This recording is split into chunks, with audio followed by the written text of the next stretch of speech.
Mobile की screen को swap style को कैसे बदलें। सबसे पहले मोबाइल की होम स्क्रीन पर लॉन्ग प्रेस करके रखें। उसके बाद नीचे ट्रांजिशन का ऑप्शन है, इस पर क्लिक करें।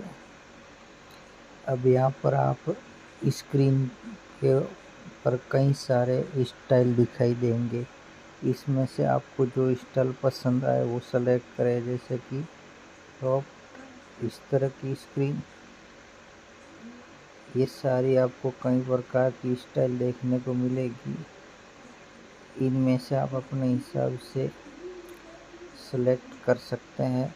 सेलेक्ट करने के बाद नीचे अप्लाई बटन पर क्लिक करें, फिर डन कर दें।